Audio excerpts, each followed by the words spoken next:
Abdominal distension या फिर abdominal bloating, इसका मतलब होता है कि गैस की वजह से पेट का फूलना। तो जब हमारे पास गैस की तकलीफ लेकर मरीज आते हैं तो ये एब्डोमिनल ब्लोटिंग एक बहुत ही कॉमन कंप्लेंट है। पर परेशानी तब होती है जब रिकरेंटली मेडिसिन खाने के बाद भी एब्डोमिनल ब्लोटिंग की परेशानी हल नहीं होती। नमस्कार दोस्तों, मैं हूं डॉक्टर चक्षु। स्वागत है मेरे चैनल पर। और जैसा कि आप जानते हैं, मैं हेल्थ एजुकेशन वीडियोस बनाता हूं। आज इस वीडियो में मैं आपसे बात करने वाला हूं कि एब्डोमिनल ब्लोटिंग यानी पेट फूलना किस वजह से होता है, क्या करें जिससे कि आपका पेट ना फूले, यानी कौन कौन सी चीज़ें आपको अवॉइड करनी चाहिए, और साथ में बताएंगे आपको वो होम्योपैथिक मेडिसिन जो कि रेगुलरली मैं अपने क्लिनिक में इस्तेमाल करता हूं एब्डोमिनल ब्लोटिंग के पेशेंट्स के लिए।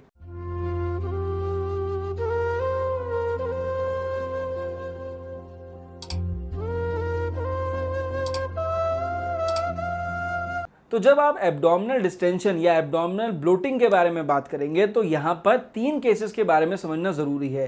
पहला केस है जो कि बहुत कॉमन है कि भाई एक पेशेंट है जिसने खाना खा लिया, खाना खाने के बाद पेट फूल गया।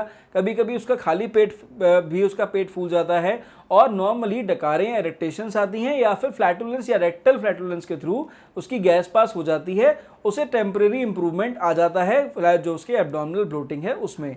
अब जो दूसरा केस है उसमें क्या हो रहा है कि पेशेंट का पेट फूल जा रहा है, उसके पेट में दर्द हो रहा है जो कि ज़्यादा इंटेंसिटी में है, रुक रुक कर मरोड़ वाला दर्द भी हो सकता है, गैस बिल्कुल भी पास नहीं हो रही या इरिटेशंस भी नहीं आ रहे, फ्लैटुलेंस भी पास नहीं हो रहा, और उसके बाद पेशेंट को वॉमिटिंग शुरू हो गई है। तो इसका मतलब हुआ कि उसके इंटेस्टाइन में किसी भी तरह का ऑब्स्ट्रक्शन हो सकता है। वो केवल किसी भी कॉन्स्टिपेशन की वजह से भी ऑब्स्ट्रक्शन हो सकता है। अब ये एक सर्जिकल कंडीशन है, जिसमें इमरजेंसी कंडीशन है, जिसमें आपको फौरन एक हॉस्पिटल में जाकर संपर्क करना ज़रूरी हो जाता है। अब इसके बाद जो तीसरी कंडीशन है वो ऐसी है कि उसमें पेशेंट का पेट फूल जा रहा है, पेट ज़्यादा भारी हो गया है, छूने पर आपको महसूस हो रहा है कि ये बहुत ही ज़्यादा रबड़ी फीलिंग दे रहा है कि जैसे ही आपने रबर में उंगली लगाते हैं वैसे ही वापस बाउंस बैक होता है, तो वैसा ही रबड़ी फीलिंग आ रही है स्टमक के अंदर।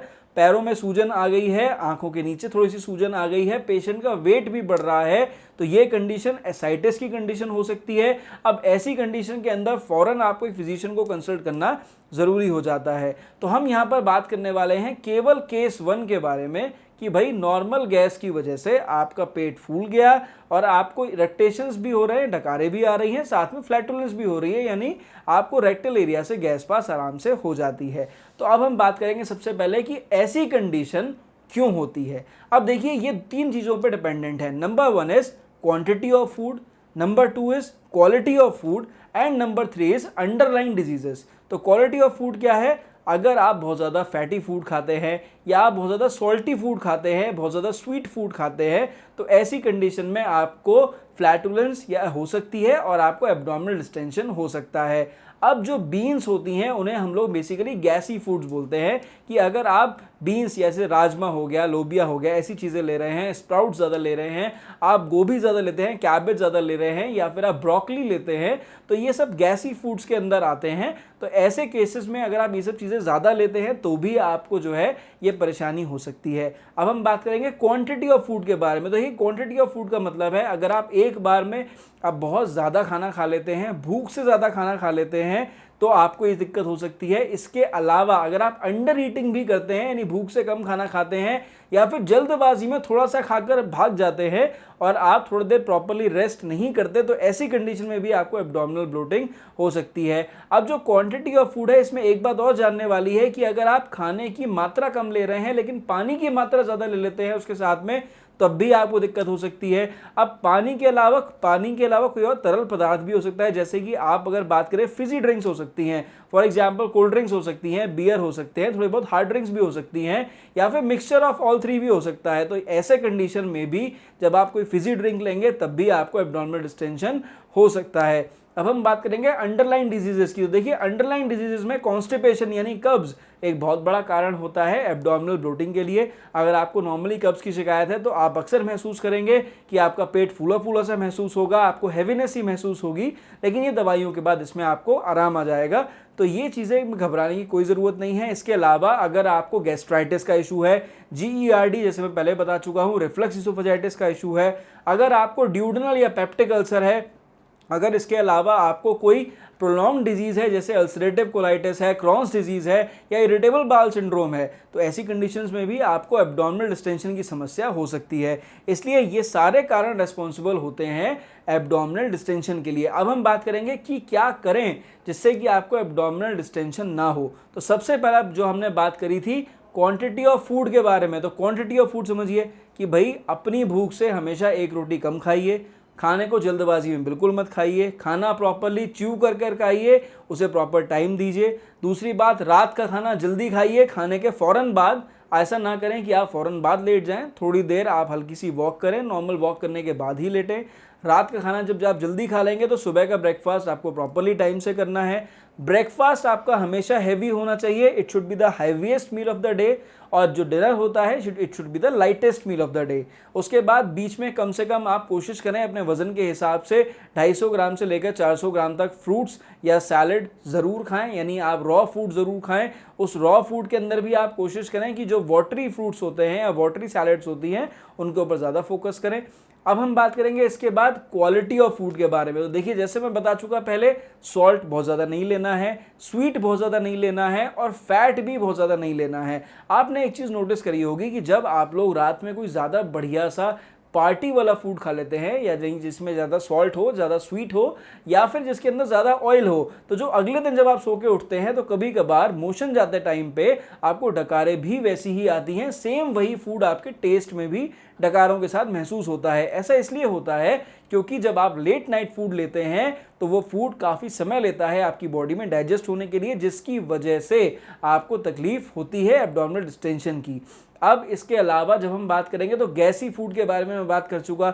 अगर आप किसी भी तरह की बीन्स लेते हैं, जैसे लोबिया लेते हैं या आप राजमा लेते हैं और वो भी ज़्यादा मात्रा में लेते हैं, तो आपको क्या होगा, वो गैस बनने की टेंडेंसी बढ़ जाएगी। अगर आप कॉलीफ्लावर लेते हैं, कैबेज लेते हैं, ब्रोकली लेते हैं, वो भी ज़्यादा अमाउंट में लेते हैं, तब भी आपको ये परेशानी हो सकती है।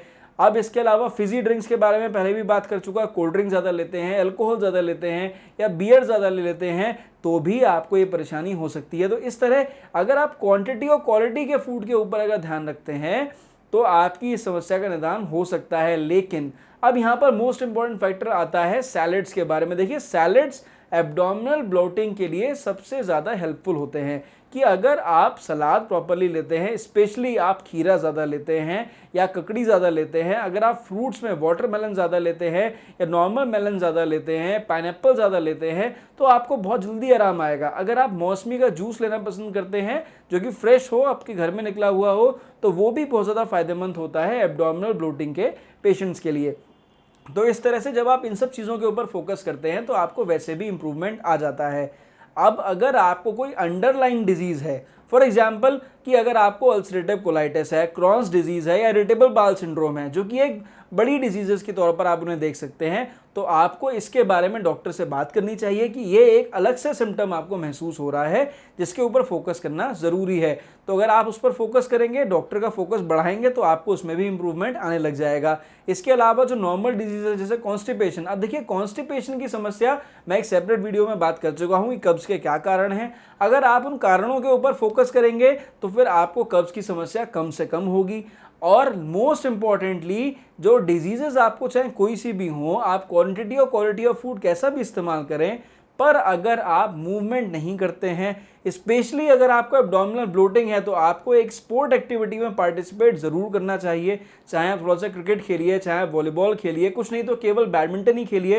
अगर आप कोई स्पोर्ट एक्टिविटीज़ में पार्टिसिपेट करते हैं तो वहाँ पर पेरिस्टाल्सिस इंप्रूव हो जाती है और आपका फूड का डाइजेशन भी जल्दी होता है, जिसकी वजह से आपको एब्डोमिनल ब्लोटिंग की समस्या बिल्कुल भी नहीं होती है। अगर आप कुछ भी नहीं कर सकते, केवल आप सुबह मॉर्निंग वॉक के बाद थोड़ी सी स्किपिंग कर लेते हैं, लगभग 50 बार या 100 बार स्किपिंग कर लेते हैं, तो भी आपको एब्डोमिनल ब्लोटिंग की समस्या नहीं होती। और इनफैक्ट कॉन्स्टिपेशन और अंडरलाइन जो नॉर्मल डिजीज है उसमें भी आपको आराम आ जाता है।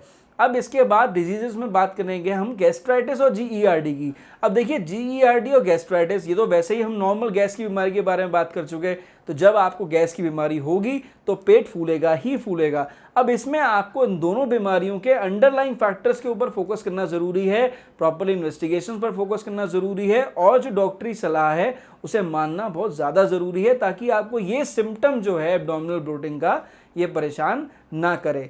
अब जब आपने क्वांटिटी क्वालिटी ऑफ फूड के ऊपर फोकस कर लिया, आपने डिजीजेस के ऊपर फोकस कर लिया, तो फिर आपको अपनी जो नॉर्मल डाइट है उसके ऊपर भी ध्यान देने की ज़रूरत है। तो नॉर्मल डाइट में आपको कार्बोहाइड्रेट्स के ऊपर खासा ध्यान देने की ज़रूरत है कि आपको फॉडमैप्स जो स्पेशल कार्बोहाइड्रेट्स होते हैं वो बहुत ज़्यादा नहीं लेते हैं। जो आपके होल ग्रेन्स हैं, जो कॉम्प्लेक्स कार्बोहाइड्रेट्स हैं, उसके ऊपर भी फोकस करना है कि कोशिश करिए मैदा बहुत ज़्यादा ना लें, सूजी का इस्तेमाल करें जो कि एक कम कॉम्प्लेक्स कार्बोहाइड्रेट है। आप राइस अगर लें तो थोड़ा सा मार निकला हुआ राइस लें, ओवरकुक्ड राइस लें, इससे भी बहुत ज़्यादा फर्क पड़ता है। आटा जो आप इस्तेमाल करते हैं वो चोकर युक्त आटा इस्तेमाल करें। तो जब इन सब बातों पर फोकस करेंगे तो काफ़ी फर्क पड़ता है। तो अब इन सब बातों के बाद अगर आपने इन सब चीज़ों पर फोकस किया है, आप सब कुछ कर रहे हैं, फिर भी आपको एब्डोमिनल ब्लोटिंग में इम्प्रूवमेंट नहीं आता है, तब हम बात करते हैं मेडिकेशन की। तो देखिए, जब आप ट्रीटमेंट के बारे में बात करेंगे तो यहाँ पर दो बातों के ऊपर फोकस करना बहुत ज़्यादा ज़रूरी है। नंबर 1 है कि पेशेंट ने परहेज़ कितना किया है। अगर उसने ढंग से परहेज़ नहीं किया है तो क्या परहेज़ करने से उसको इम्प्रूवमेंट आ रहा है या नहीं आ रहा है। इसके बाद नंबर 2 हो गए अंडरलाइन डिजीज़, कि भाई जो पेशेंट की अंडरलाइन डिजीज़ है जिसकी वजह से एब्डोमिनल ब्लोटिंग हो रही है, क्या हमने उसे प्रॉपर्ली मैनेज किया या नहीं। कहीं ऐसा तो नहीं पेशेंट ने ओवर मेडिकेशन ले लिया जिसकी वजह से बिकॉज ऑफ मेडिकेशन उसको गैस्ट्राइटिस हो गया और एब्डोमिनल ब्लोटिंग हो रही है। तो जब इन सब फैक्टर्स के ऊपर फोकस करते हैं तो आपको पता चलता है कि जो मॉडर्न मेडिसिन है उसमें जो मेडिसिन अवेलेबल हैं ऐसे केसेस को डील करने के लिए, वो सिर्फ एब्डोमिनल ब्लोटिंग को स्पेशलाइज्ड होकर ट्रीटमेंट नहीं करती हैं। लेकिन होम्योपैथी के अंदर कुछ ऐसी दवाइयाँ मौजूद हैं जो ना केवल अंडरलाइन डिजीज़ के ऊपर काम करती हैं बल्कि as a symptom abdominal bloating को भी बहुत अच्छा आराम देती हैं। तो जो मैं अपने क्लिनिक में रेगुलर मेडिसिन यूज़ करता हूँ ऐसे पेशेंट्स के लिए, वो हैं number 1 Agaricus muscarius, number 2 China, number 3 carbo veg, number 4 lycopodium and number 5 kali carb. तो ये जो 5 होम्योपैथिक मेडिसिन हैं ये ना केवल अंडरलाइन डिजीज़ के ऊपर काम करती हैं बल्कि एब्डोमिनल ब्लोटिंग या पेट फूलना एज अ सिम्टम उसे भी मैनेज करती हैं। तो इस तरह से जब आप इन सारी चीज़ों के ऊपर फोकस करेंगे तो आपको एब्डोमिनल ब्लोटिंग की समस्या बिल्कुल नहीं होगी। मैं आशा करता हूँ इस वीडियो में मैंने आपको बहुत महत्वपूर्ण जानकारियाँ दी हैं। तो मैं आशा करूँगा आप इस वीडियो को ज़रूर लाइक करेंगे, जनहित में लोगों के साथ शेयर करेंगे और चैनल को सब्सक्राइब ज़रूर करेंगे। मेरी तरफ से नमस्कार, थैंक यू।